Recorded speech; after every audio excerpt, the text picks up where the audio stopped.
Hello বন্ধুরা, welcome back to my channel. আশা করছি সকলে সুস্থ আছো, ভালো আছো।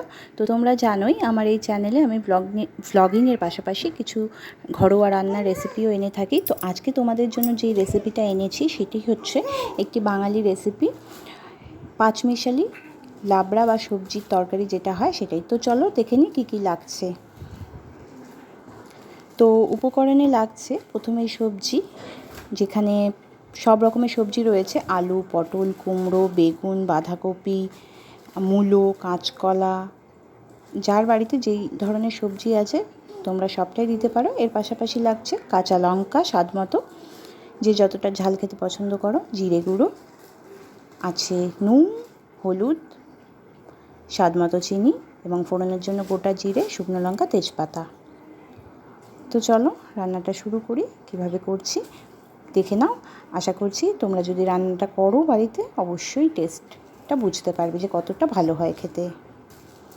তো প্রথমেই যেটা করব, হাই ফ্লেমে কড়াইটাকে গরম করে নিয়ে সেখানে তেল ঢেলে দেব।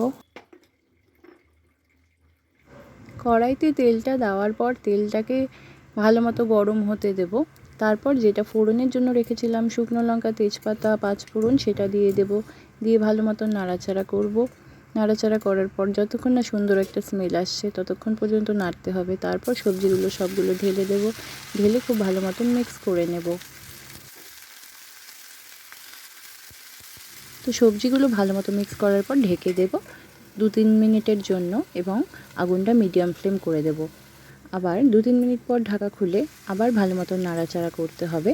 এই পর্যায়ে আমি যেটা দিয়ে দেব এর মধ্যে সেটা হলো, যেটা কাঁচা লঙ্কা চিড়ে রেখেছিলাম সেগুলো, নুন দিয়ে দেব, হলুদ দিয়ে দেব পরিমাণ মতো। তারপরে এই কাঁচা লঙ্কা, নুন, হলুদ আর সবজি, এই চারটা কম্বিনেশনকে ভালো মতন মিক্স করতে হবে। এখানে জানিয়ে রাখি, তোমরা তোমাদের পছন্দ মতো কাঁচা লঙ্কা দিতে পারো, যে যতটা পরিমাণ ঝাল খাও কম বেশি সেই হিসাবে কাঁচা লঙ্কাটা দেবে।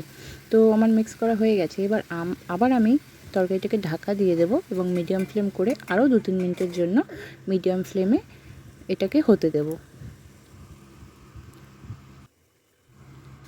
এই দেখো বন্ধুরা, 3-4 মিনিট পর আমি ঢাকাটা খুলে দিলাম। অনেকটাই ভালো মতন মজে এসেছে তরকারিটা। এখন হাই ফ্লেম করে দেব। হাই ফ্লেম করে আবার তরকারিটাকে ভালো মতন নাড়াচাড়া করে নেব। এখানে জানিয়ে রাখি, যদি তোমরা দেখো যে একটু লেগে লেগে যাচ্ছে, সেই সময় একটু জলের ছিটা দিয়ে দেবে। সেটা অবশ্যই গরম জল হতে হবে। দেখো অনেকটা মজে এসেছে তরকারিটা। এই পর্যায়ে আমি যেটা দিয়ে দেব সেটা জিরে গুঁড়োটা রেখেছিলাম, ওটা একটু গরম জলে গুলে সেটা দিয়ে দেব। দিয়ে এই মশলাটাকে ভালো মতন মিক্স করতে হবে, খুব ভালো মতন কষাতে হবে যাতে জিরের গন্ধটা না থাকে।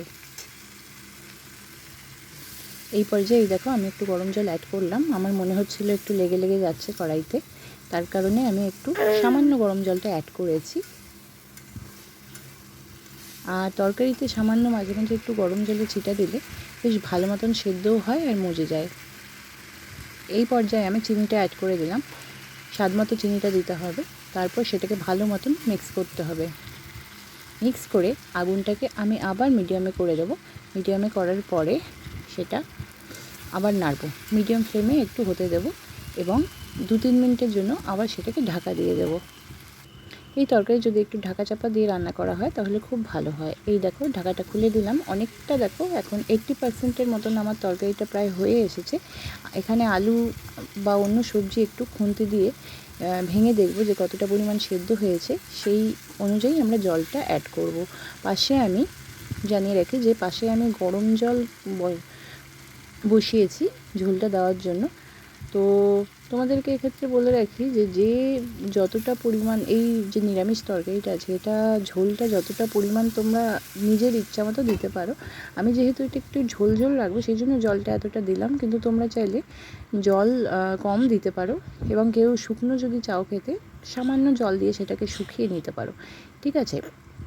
তো এটা আমার 3-4 মিনিটের মধ্যে হয়ে গেছে এবং আমি সার্ভিং বলে নামিয়ে নিয়েছি এবং এটা খেতে দুর্দান্ত হয়েছিল, বিশ্বাস করো। আর এটা কোনো নিরামিষ খিচুড়ির সঙ্গে বা পাতলা ডালের সঙ্গে তরকারিটা খুব ভালো যায়। আর রুটি পরোটার সঙ্গে তো হলে কথাই নেই। তো আশা করছি রেসিপিটা ভালো লেগেছে। তো সবাই ভালো থেকো, সুস্থ থেকো।